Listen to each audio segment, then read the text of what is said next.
All right, I'm going to walk you guys through chapter 1. We're going to read it together. And I read this book a long time ago, so hopefully we see a signpost just so I can kind of point out to you how I would do that. So, sorry, I'm talking fast. Had a few cups of coffee, so got to make it through the Friday morning, right? All right, so Forged by Fire. So if you could follow along in the book with me, chapter 1. If you don't sit your stinking, useless butt back down in that shopping cart, I swear I'll bust your greasy face in, she screamed at the 3-year-old in front of her. He studied her face, decided she was serious, and put his leg back inside the cart. He was standing near the front end of the cart amidst an assorted pile of cigarette boxes, egg cartons, and pop bottles. He didn't want to sit down anyway because of the soft, uncomfortable load in his pants, which had been there all afternoon and which felt cold and squishy when he moved too much. He rarely had accidents like that, but when he did, Mama sometimes made him keep it in his pants all day to teach him a lesson. Gerald was only 3, but he had already learned many such lessons. He had never seen Sesame Street, never heard of Riverfront Stadium. He didn't even know he lived in Cincinnati, but he knew the important things. Like never mess with Mama when she was in bed. Mama got really mad when you woke her up, especially if she had somebody in bed with her. And never touch the hot thing that Mama used to light her cigarettes, even if the mysterious orange and blue fire that came out of it liked to tease you and dance for only a moment before running away. Mama had once caught Gerald playing with the lighter, and she made the fire come out, and she held his hand right over the flame. It wasn't his friendly fire dancer, though, but a cruel red soldier that made his hand scream and made him dizzy with pain, and he could smell something like the meat Mama cooked, but it was his hand. When she stopped, she had washed his hand with cool water and soothed him with warm hugs and wrapped with salve and bandages the place where the fire soldier had stabbed him. She told him that she had done it for his own good and to teach him a lesson. He had tried to tell her that he was just trying to find the fire dancer, but she wasn't listening, and he had given up, thankful for the hugs and the silence. One other lesson that Gerald had learned was never, never stay near Mama when she sniffed the white stuff. She got it from a man named Leroy who smelled too sweet and smiled too much. When he leaves, you hide behind the couch and hope Aunt Queen comes over because sometimes Mama yells and gets her belt or her shoe and hits and hits and hits. And sometimes she goes to sleep on the floor and it gets dark and you cry and your tummy feels tight and hurty, but at least there's no shoe to run away from. So this is interesting. I'm noticing that we're seeing her point of view. It's coming from Gerald, and so he's 3, so things are coming from his point of view and his perspective. And I'm also noticing a little switch between third person, so like she told him, he had, so the she's, the he's, and then also that second person with the yous. Where was all the you? You hide behind the couch. You cry, your tummy feels tight and hurty, so we can kind of step inside the shoes of this 3-year-old. Once Aunt Queen had found Gerald curled up behind the couch sucking his thumb. His pajamas were soaked and smelly, and he was shivering and hungry. Mama had been gone all day. She had told him not to leave the room, and he had really, really tried to be good, but he was so cold, so very cold. Aunt Queen had taken him to her apartment and given him a warm bath, a bowl of hot soup, and some warm, fuzzy sleepers, even though she had to pin the back of them so they wouldn't fall off. Then Mama had come, and she and Aunt Queen had yelled and screamed so much that Gerald had to hold his ears while he lay curled at the foot of the bed. Finally, Mama started crying, and Aunt Queen was saying stuff like, "I know, honey," and Gerald knew he was going back home. That night, Mama had hugged him and kissed him and held him close until he fell asleep. Gerald had felt so warm and special and golden. He wanted to feel like that forever. He knew his mama loved him. She had bought him a G.I. Joe man last week, and it wasn't even his birthday, or Christmas, or anything.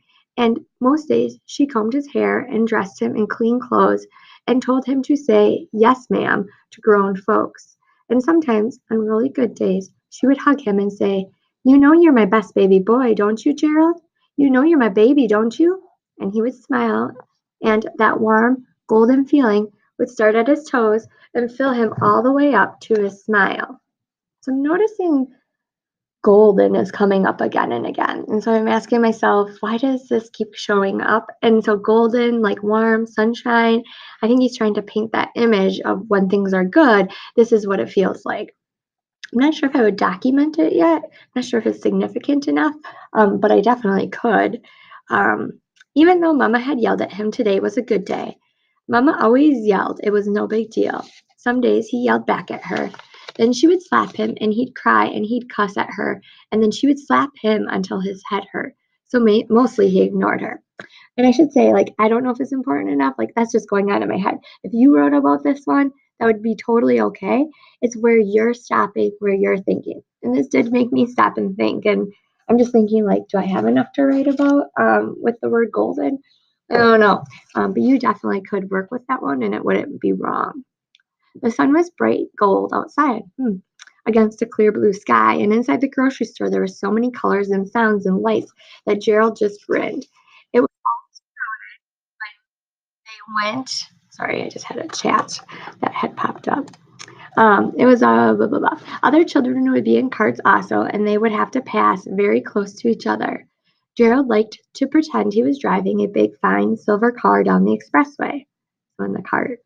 Sometimes the cart would be a tank, and he passed cautiously through rows of armed cling peaches and silent sentinels that looked like boxes of frosted flakes. And at the checkout lane, the armies rolled smoothly down the long black road that disappeared under the counter. The armies roll also like the conveyor belt. He started to ask Mama where it went, but it was more fun to imagine that it went to a secret hideout where only sweet potatoes and boxes of oatmeal were allowed. When they got home from the grocery store, Gerald sat on the floor and watched Mama stack the boxes and cans on the shelf. She was whistling. He had never heard her whistle before, and he loved the way she laughed as he tried to imitate her. She changed his clothes and didn't even yell at him for not being a big boy and gave him 2 cookies and an apple. Then she went into the other room. When she came out, she had changed her clothes, and Gerald thought he had never seen anything so lovely. She had on her sparkly, fancy dress that Gerald liked to touch. "Mama will be right back, baby," she told him. "I just have to see Mr. Leroy for a minute. You stay right here and wait for me, you hear?" Gerald started to cry, but he didn't want Mama to lose her good mood, so he just nodded and bit his lip. The door closed, and he could hear her high heels clicking on the steps. Then it went very, very quiet. After he finished both his cookies and the apple had turned brown on white parts, Gerald looked for something to do.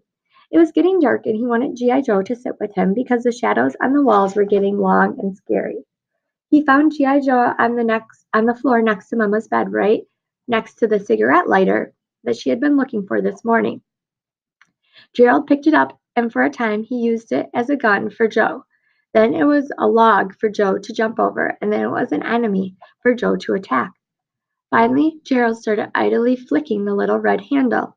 At first it made a scratchy sound, and the smell made him cough and remember how he got that brown place in the palm of his hand. Then he remembered the tiny fire dancer, and he wondered if it still lived in there with the fire sword soldier. Yikes. You're also seeing like his innocence, like you know, just how a child's curious. Like even though his mom had done that and he's remembering it, he's like, I wonder if that's still in there. After numerous flicks, he got the fire to stay on. He grinned with delight. The dancer was there, smiling at him and bowing for him, changing from splendid orange to icy green to iridescent purple. The lighter flame flicked magically, making golden with purple shadows on the wall. With sudden inspiration, Gerald shouted, "Hey, Joe, we got a torch!" as he and G.I. Joe marched around the kitchen table. Gerald crawled under the table, then, flicking the lighter over and over again to light the way for G.I. Joe. They fought shadows and monsters. They blew up cities and kingdoms. Gerald made the sound effects of G.I. Joe dutifully followed his general into combat. As the mighty battle came to its climax, Gerald crawled up on the chair and stood on the kitchen table, waving his arms triumphantly. Mama would kill me, he thought momentarily, if she saw me up here. But the thought passed as G.I. Joe fought the terrible mountain man by the light of the single torch. Suddenly, the tiny light of G.I. Joe's torch was huge and bright on the tip of one curtain in the window, touched the flame. Gerald heard a loud whoosh, and then he turned in terror to see the whole window covered with harsh red flames that crawled and licked and jumped along the windowsill. Gerald scrambled down the table and ran to his hiding place behind the couch. Mama said stay here and wait for her, he told himself. I know she'll be here in a minute. He peeked around the corner of the sofa and watched flames consume the boxes of cereal and macaroni that Mama had just bought. When the fire reached the bottle of Big K soda, Gerald watched, fascinated, as the soda bubbled, then fizzed, when it finally burst in a loud sizzling explosion. Gerald jumped back behind the sofa, coughing and wheezing from the heat and smoke. He curled up in his usual position. He curled up in his usual position then, thumb in his mouth, crying softly. He thought about his Mama and how pretty she was.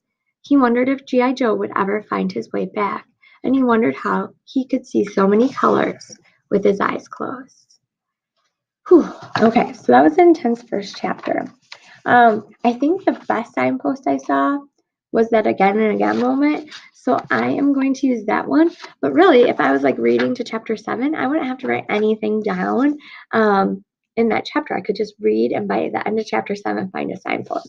But I'm going to model this one. Do not use this one for your example. I am going to just use this one. And so on the note catcher, it says, which signpost did you notice? I'm actually going to grab a pen so you can hopefully see it better. And I am going to write again and again. So I wrote that up here. And then where did I find that?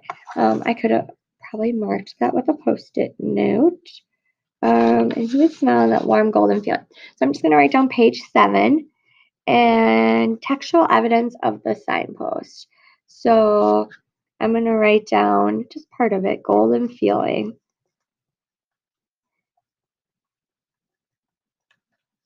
And then say the word golden came up multiple times.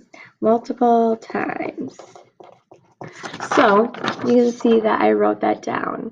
Page 7, golden feeling, the word golden came up multiple times. So that's my textual evidence that I'm using.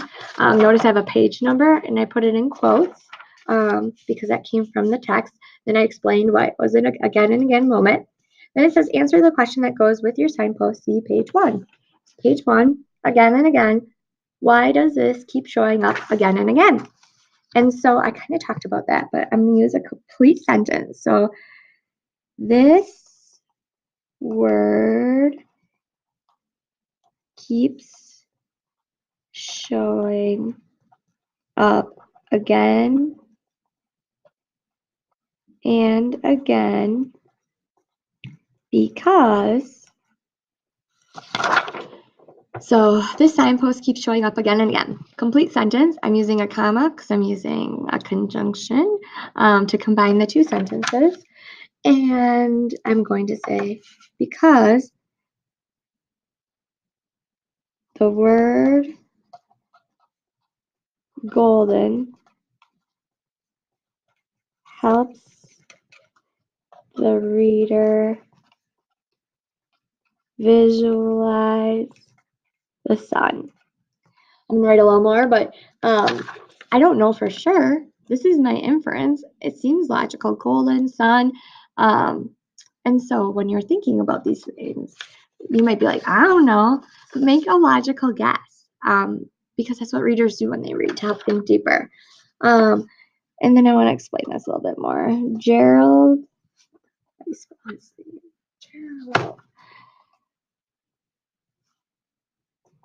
is showing the reader how happy he is when his mom is in a good mood. Period.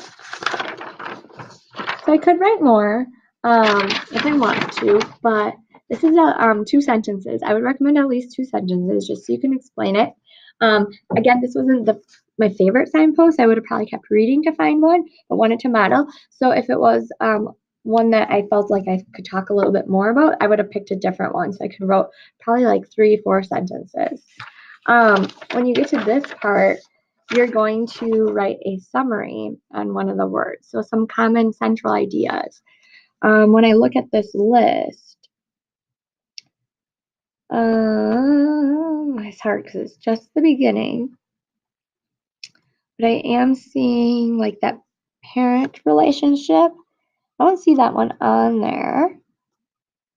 But I could definitely, use a different one. Loneliness. I definitely see that with Gerald. So I could write down, I'm not going to write it for you guys, but I could write down in the text, the central idea of loneliness was coming up. I was seeing the central idea when Gerald was feeling lonely when his mother was not around. As a 3-year-old, he needs to judge her moods and be able to determine if she's in a good mood. I'm using good twice, but you can kind of see how I'm developing that and would talk about it. And it says to talk about 2. So then I would add in another one, and maybe I would add in like the importance of family and how, or maybe safety. I don't see that one on there, but maybe I would add even maybe safety in there, because his safety is definitely an issue from what we've seen so far. So that would be how you're using the graphic organizer, reading up to that chapter, filling this in, and then doing that for each section, and then having a discussion. So happy reading. I hope you enjoy the book. If you have any questions, ask Mr. Hurley, or feel free to email me at my first name's Heather, so Heather Zimmerman. So have a great day.